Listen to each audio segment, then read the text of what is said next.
विघ्नहर्ता श्री गणेश, श्री गणेश, श्री गणेश।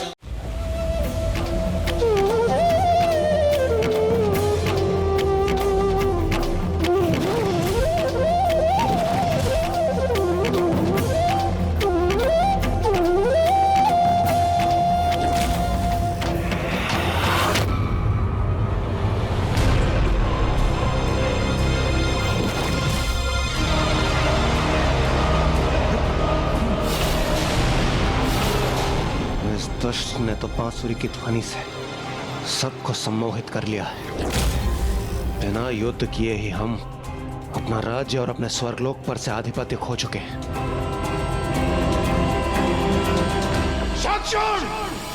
यह सिंहासन देवराज का है। इस पर विराजमान होने का अधिकार केवल मेरा है, देवराज इंद्र का। इसलिए उचित यही होगा तुम उठो और अभी और इसी क्षण यहां से निकल जाओ। क्रोध नहीं देवराज इंद्र, सम्मान के साथ बात करो। जो इस सिंहासन पर है वही उसका अधिकारी है, अर्थात अब देवराज मैं हूं।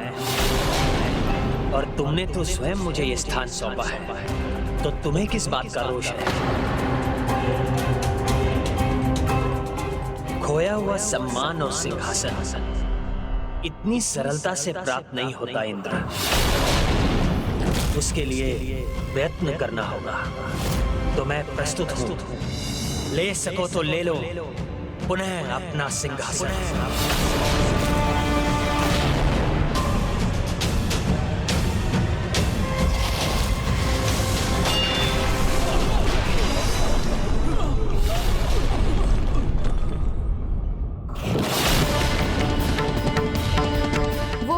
जन्म में भी कृष्ण भक्त था और इस जन्म में भी है, किंतु इस जन्म में तो आप देवताओं के प्रति उसके मन में शत्रुता का भाव ही संभव है।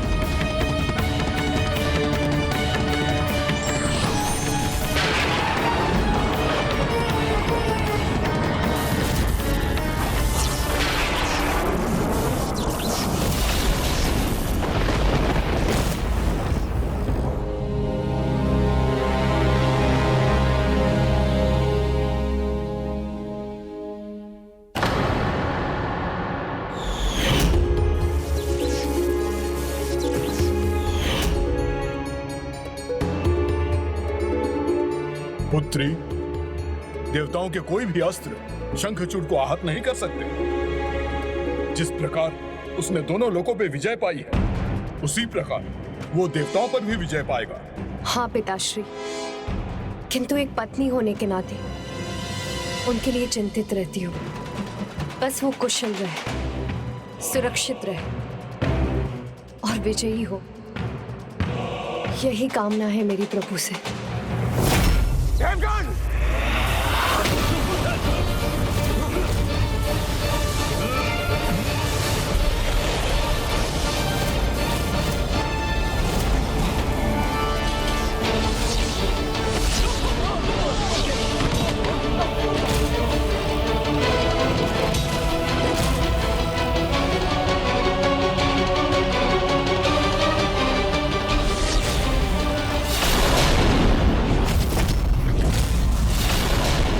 कुछ तो रहस्य अवश्य है, जिससे हमारे सभी वार उल्टे पड़ रहे हैं। कितना शक्तिशाली हूं मैं, ये समझ में आया इंद्र? या मैं और समझाऊं? ये थी तुम्हारी पराजय, जिसका प्रमाण मैं हूं, तुम्हारे सिंहासन पर विराजमान।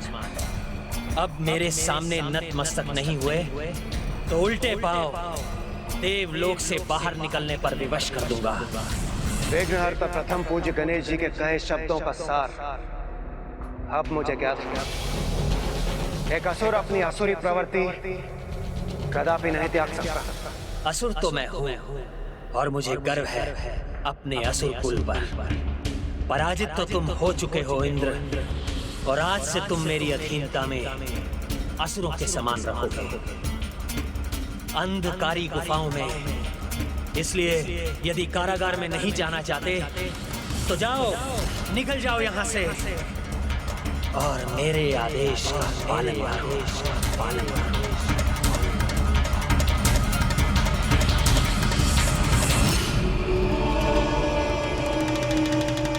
तुम कहाँ जा रहे हो? ये आदेश तो केवल इंद्र के लिए था।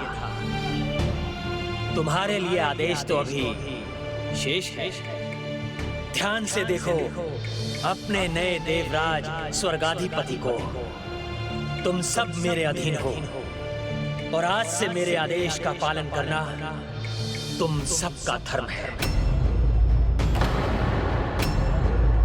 पूर्णता के प्रतीक प्रभु श्री परम कृष्ण का भक्त हूं मैं। इसलिए मेरे राज्य में सभी को सुख, समृद्धि और संपूर्णता मिलनी चाहिए।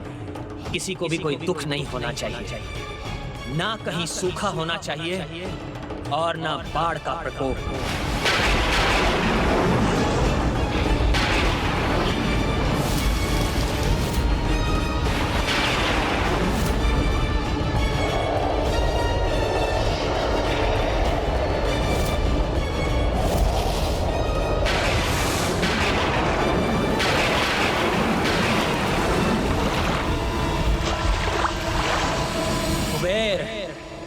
जिनके गृह में अन्न नहीं, उनके भंडार अन्न से भर जाने चाहिए। जो निर्धन हो, उसके गृह में धन संपत्ति होनी चाहिए।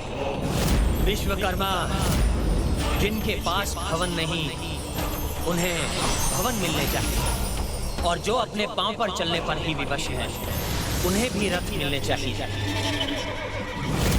कर्म कैसे भी हो, जो भी हो, उसका फल मात्र और मात्र सुख और संपूर्णता ही होना चाहिए।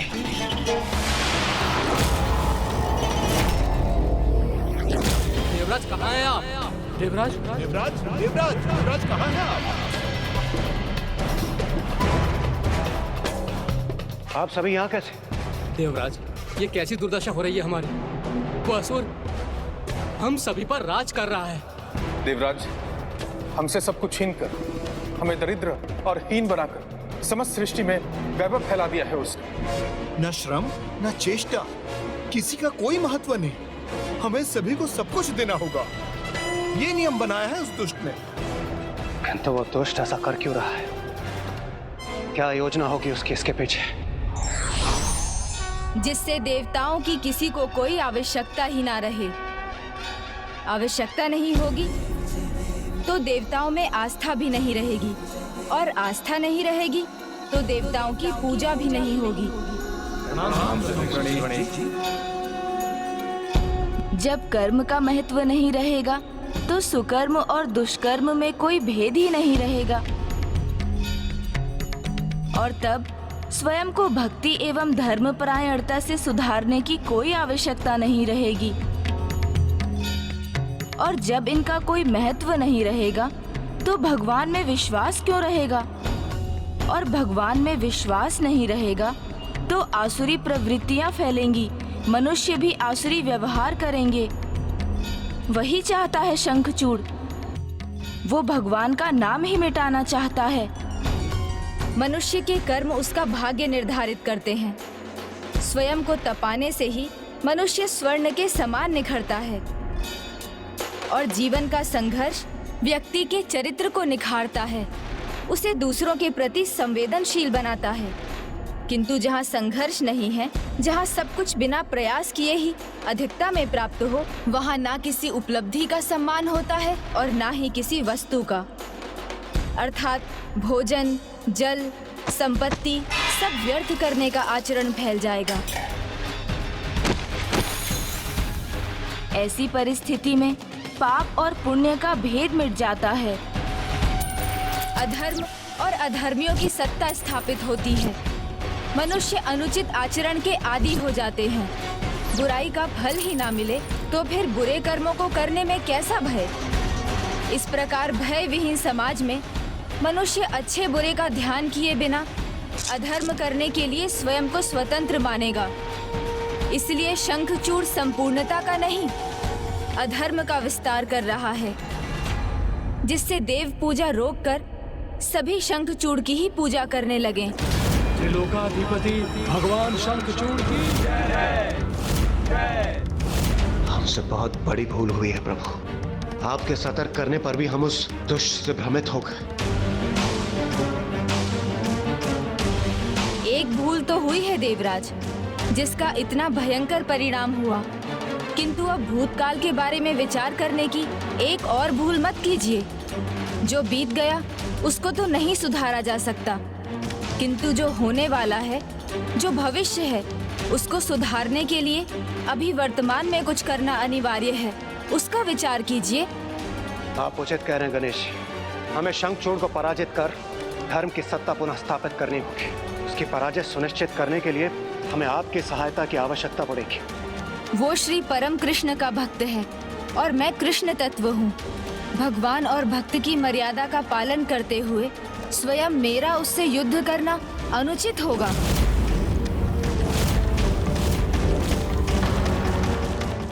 क्षमा कीजिए देवगण, मैं आपकी कोई सहायता नहीं कर सकता। ऐसी अवस्था में तो हमें प्रभु श्री हरिनारायण के पास ही जाना होगा। कदाचित ब्रह्मदेव वो ही हमें शंखचूड़ के पराजय का कोई सुझाव दे। ना ब्रह्मदेव ना प्रभु नारायण दोनों ही शंखचूड़ की पराजय में हमारी सहायता नहीं कर सकेंगे, क्योंकि ब्रह्मदेव अपने वरदान की मर्यादा से बंधे हैं। प्रभु ब्रह्मदेव, मुझे मेरा पहला वरदान दीजिए कि मैं अगले दो जो भी वरदान मांगूं, आप किसी और के आगे प्रकट नहीं करेंगे, सदा गुप्त रखेंगे। तथास्तु तथास्तु। और शंखचूड़ का जन्म असुर सम्राट दंभ के पुत्र के रूप में प्रभु नारायण के वरदान से हुआ था, इसलिए वो भी उसका वध नहीं करेंगे। हे प्रथम पूज्य गणेश, ये एक बहुत ही विकट दुविधा है। इस दुविधा से, इस विघ्न से निकलने का आप ही कोई मार्ग सुझाइए प्रभु। हाँ गणेश जी, कृपा करें हम पे, हमें इस विघ्न से निकाल दीजिए। अब तो एकमात्र पिताश्री महादेव ही हमारी सहायता कर सकते हैं।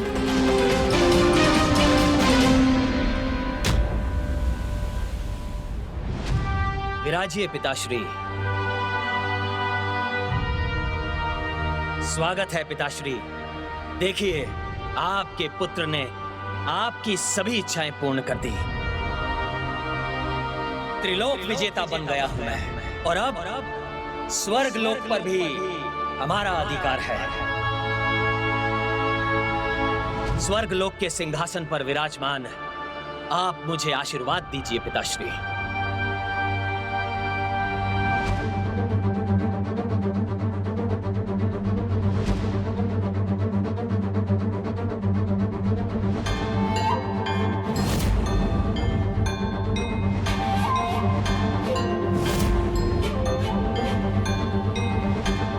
चिंता मत कीजिए पिताश्री, ये देवताओं को स्मरण कराने के लिए है कि वो मेरे अधीन हैं। पुत्र, जितनी सरलता से देवताओं ने तुम्हारे सामने आत्मसमर्पण कर दिया, मुझे संदेह होता है कहीं वो तुम्हारे विरुद्ध कोई षड्यंत्र तो नहीं रच रहे।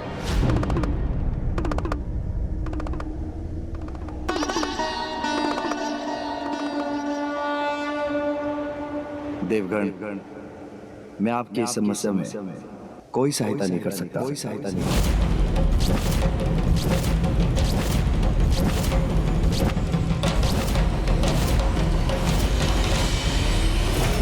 षड्यंत्र रचते हैं तो रचने दीजिए उन दुर्बल देवताओं को। मुझे कोई चिंता नहीं है और आपको भी नहीं होनी चाहिए। जब तक ब्रह्मदेव का वरदान मेरे साथ है, तुलसी के पतिव्रत का कवच प्राप्त है, तब तक मुझे कोई पराजित नहीं कर सकता, ना ही कोई रोक सकता है। स्वयं महादेव भी नहीं, महादेव भी नहीं, महादेव भी नहीं, महादेव भी नहीं।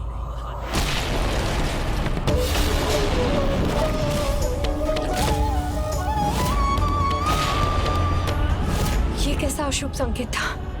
ये क्या देखा मैंने? नहीं, ये अवश्य मेरा भ्रम ही था।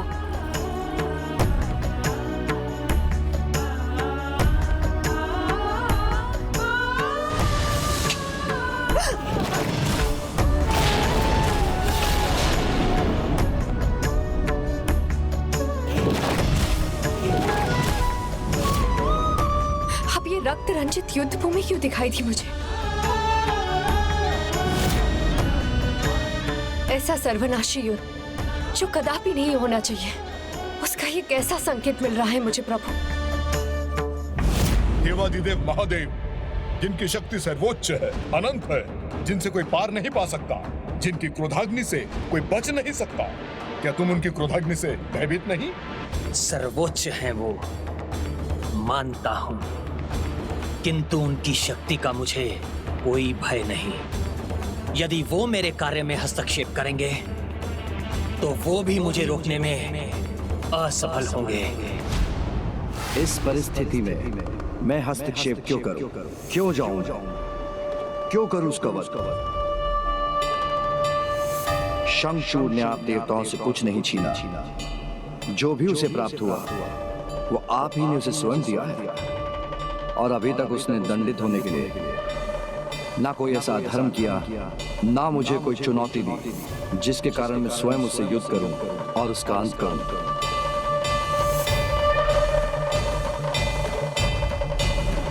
पिताश्री, क्या संसार के चक्र के विपरीत जाना महादेव महाकाल को चुनौती नहीं? क्या शंखचूड़ और उसके कर्मों के कारण यज्ञ, पूजा, हवन आदि का थम जाना आपका अपमान नहीं? धर्म और कर्म का त्याग करवाकर क्या मनुष्यों की हिंसक प्रवृत्तियों को बढ़ाना, उन्हें व्यसनी बना देना, उनमें मदिरा, कामुकता आदि को बढ़ाना, क्या ये उसका अपराध नहीं? और ऐसा महाअपराध करने वाला शंखचूड़ क्या कठोर दंड का आपके द्वारा उसके अंत का भागी नहीं? पुत्र, धर्म कर्म करने या उनका त्याग करने के लिए प्रत्येक मनुष्य स्वयं उत्तरदायी है।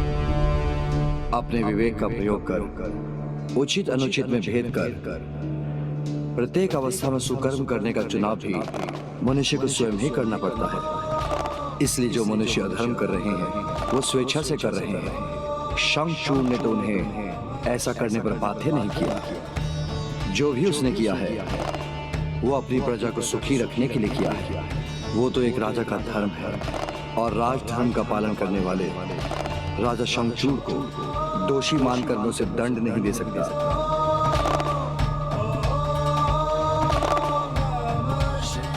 सर्वप्रथम हमें उसे ज्ञात कराना होगा कि जिसे वो अपनी प्रजा का सुख मान रहा है, उसके कारण अधर्म का प्रचार हो रहा है।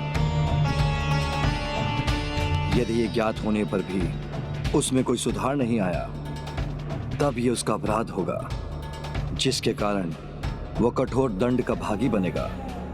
इसीलिए युद्ध से पहले उसे एक अवसर देना, उसे समझाना आवश्यक है कि वो जो कर रहा है वो हानिकर है, वो सुख का नहीं सभी के दुख का कारण बनेगा। क्योंकि सुखार्थम सर्वभूतानां मतः सर्वा प्रवृत्त्यः सुखम नास्ति विना धर्मम तस्मात् धर्म परो भवा। अर्थात सभी प्राणी जो भी करते हैं सुख की प्राप्ति के लिए ही करते हैं, और बिना धर्म के सुख असंभव है। इसीलिए धर्म परायणता ही सुख साधना का एकमात्र उपाय है। किंतु शंखचूड़ को यह समझाने और हमारा शांति संदेश उस तक पहुंचाने का कार्य कौन करेगा?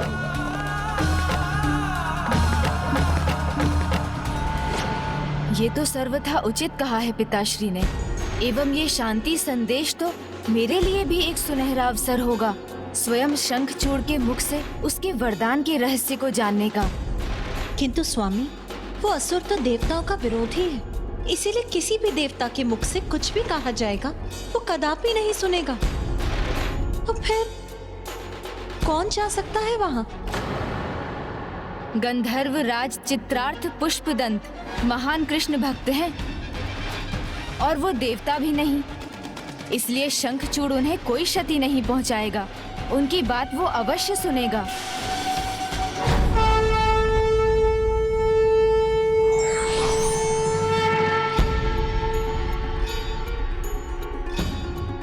प्रणाम प्रभु, मैं आपके आदेश का पालन करूंगा। कल्याण हो। हे बुद्धिनाथ प्रथम पूज्य गणेश जी, आप मेरा मार्गदर्शन करने की कृपा कीजिए। आप मुझे बताएं कि मैं किस प्रकार उस असुर को उसकी भूल का आभास करवाऊं। शंखचूड़ के साथ वार्तालाप में जब भी आपको किसी उलझन का सामना करना पड़े तो आप मेरा स्मरण कर लीजिएगा। मैं आपकी दुविधा मिटाने में आपकी सहायता करूंगा।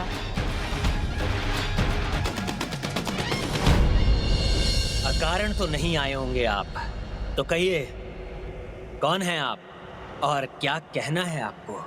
मैं गंधर्वराज पुष्पदंत आपके लिए महादेव का शांति प्रस्ताव लेकर आया हूँ। प्रभु ने मुझे आपको सचेत करने के लिए भेजा है कि आप जो भी कर रहे हैं उससे धर्म की हानि हो रही है, अतः आप उसे रोक दीजिए। आप स्वर्ग का त्याग कर पाताल लौटिए। यदि ऐसा ना हुआ तो महादेव आपसे युद्ध करने के लिए विवश हो जाएंगे।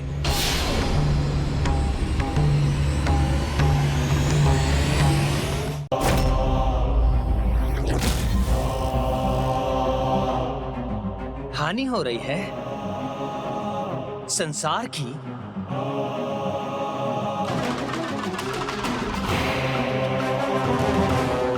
कैसे?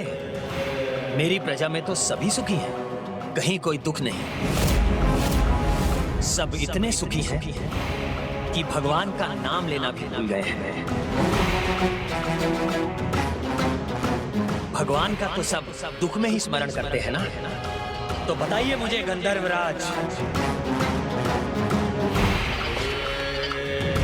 जब मेरे राजकाज के कार्य में कोई त्रुटि नहीं तो मैं स्वर्ग की सत्ता क्यों ना संभालूं?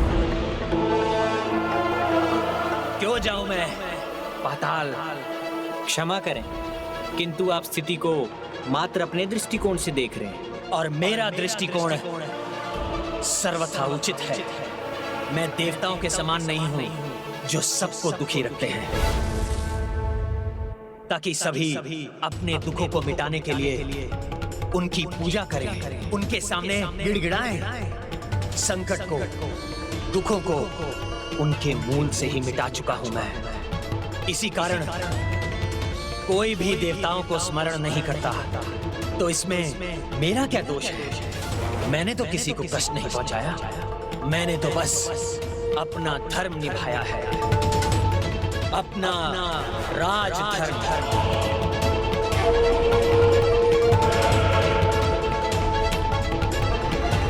हे गणेश जी, हे बुद्धिदाता, शंखचूड़ के प्रश्नों के उत्तर मेरे पास नहीं। अब आप ही मेरी सहायता कीजिए, जिससे मैं उसे समझा सकूं।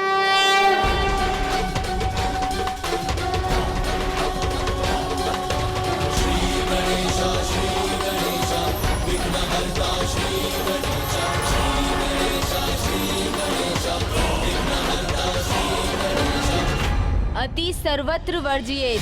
समय अनुसार सामान्य वर्षा तो आवश्यक है, किंतु अतिवृष्टि सब कुछ बहा ले जाती है और तब महामारी और रोग का प्रकोप बढ़ जाता है। सूर्य का ताप आवश्यक है, किंतु जब उस ताप की अति हो जाए तो वो सबको जलाकर नष्ट कर देता है और तब सभी प्राणी अन्न के एक एक दाने और जल की एक एक बूंद के लिए व्याकुल हो उठते हैं। इसीलिए अति से बचना चाहिए, उसका परिणाम सदैव हानिकारक होता है। आपके द्वारा अपनी प्रजा के लिए की जाने वाली भलाई की अति भी बुराई को जन्म दे रही है। उससे अधर्म और असंतुलन का विस्तार हो रहा है। आपसे भूल हो रही है नारायण भक्त शंखचूड़, बहुत बड़ी भूल। ईश्वर के प्रति आस्था और धर्म का पालन कुछ पाने की इच्छा से नहीं किया जाता। जिस प्रकार हम अपने बड़ों का आदर कुछ पाने की इच्छा से नहीं, अपितु उनके प्रति अपना आदर और सम्मान प्रकट करने के लिए करते हैं। यही धर्म है, यही सुकर्म है। किंतु आप मनुष्यों को यही विस्मृत कराना चाहते हैं। इसलिए आप अपनी भूल स्वीकार कीजिए शंखचूड़, और स्वर्ग का त्याग कर यहाँ से चले जाइए।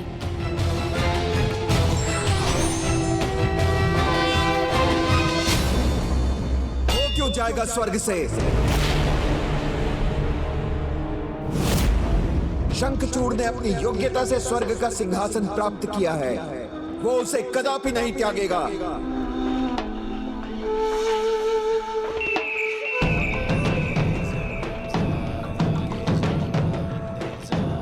राजधर्म का पालन करना प्रत्येक राजा का धर्म होता है। वही शंखचूड़ कर रहा है। तो इसमें देवताओं को अधर्म दिखाई देने लगा? नहीं, अधर्म नहीं है ये, देवताओं का भय है, भय। क्योंकि अब शंखचूड़ ही नवीन देवता है। अब यहां उसका पूर्ण अधिकार है, इसलिए यहां जैसी इसकी इच्छा होगी वो वैसे ही अपना राजधर्म निभाने के लिए मुक्त है। उचित कहा गुरुदेव ने। मुझे देवताओं के अनुसार राजकाज करने की कोई आवश्यकता नहीं है।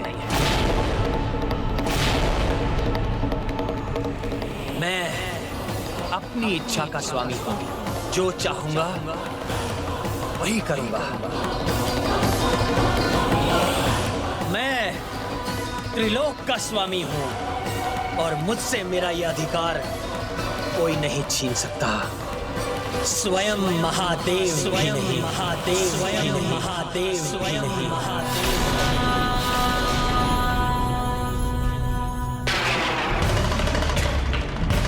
अब तुमने अपना चुनाव कर लिया है शंखचूड़, तो यही अवसर है तुम्हारे वरदान के रहस्य को ज्ञात करने का। स्वयं को देवता मानना बहुत बड़ी भूल है आपकी, क्योंकि इस भ्रम में आप महादेव के साथ युद्ध करने के लिए तत्पर हुए हैं। और महादेव के साथ युद्ध का एक ही अर्थ है, मृत्यु। मृत्यु मृत्यु मृत्यु की कोई चिंता नहीं है मुझे।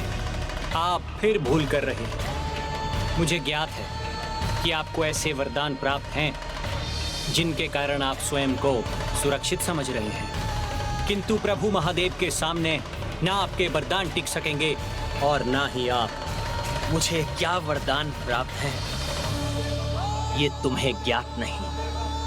हाँ, ये तो उचित है, हमें तुम्हारे वरदानों का ज्ञान नहीं, किंतु अब ये रहस्य स्वयं तुम उजागर करोगे शंखचूड़। आपने सत्य कहा। मुझे नहीं ज्ञात कि आपको कैसा वरदान प्राप्त है, किंतु इतिहास का ज्ञान है मुझे।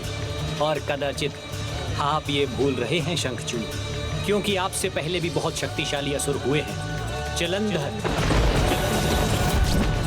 अंधक, अंधक और त्रिपुरासुर,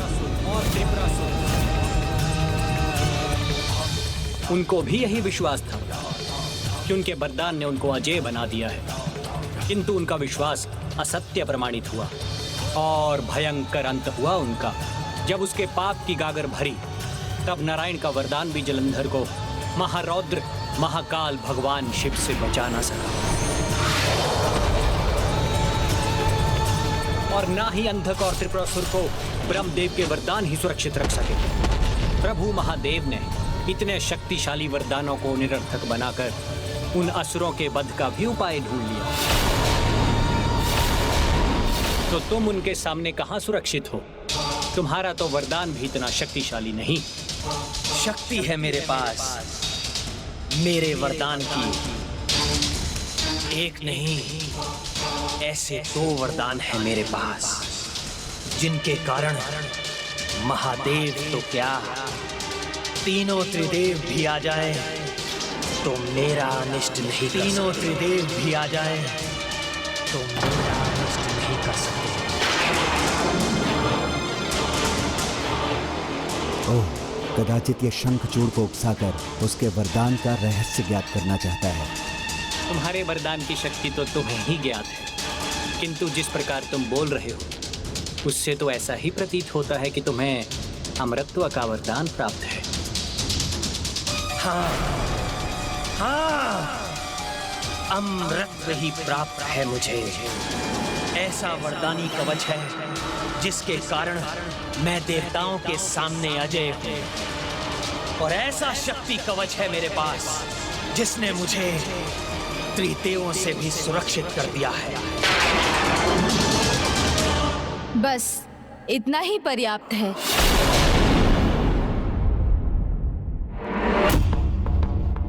तो मैं क्या समझूं? आप ये जानकर कि आप जो कर रहे हैं उसका परिणाम क्या है, फिर भी आप महादेव के साथ युद्ध करने के लिए तत्पर हैं? तत्पर भी हूँ और प्रस्तुत भी। कोई भी आए युद्ध तो मैं करूंगा ही, फिर वो चाहे महादेव ही क्यों ना, महादेव ही क्यों ना, महादेव ही क्यों ना, महादेव ही क्यों ना।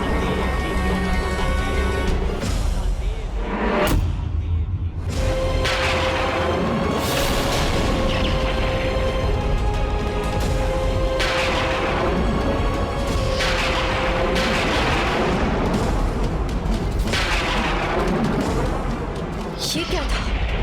मेरे हृदय को कंपित कर दिया इस भयंकर विद्युत ने।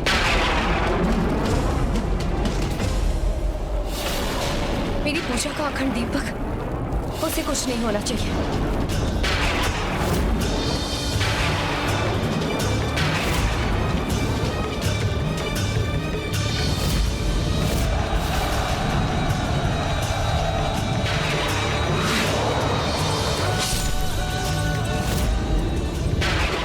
कैसे दृश्य दिखाई दे रहे हैं मुझे।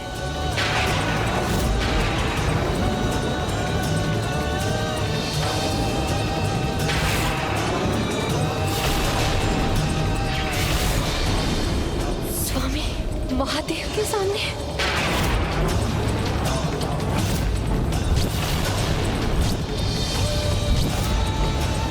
नहीं नहीं, ये नहीं होना चाहिए, कदापि नहीं।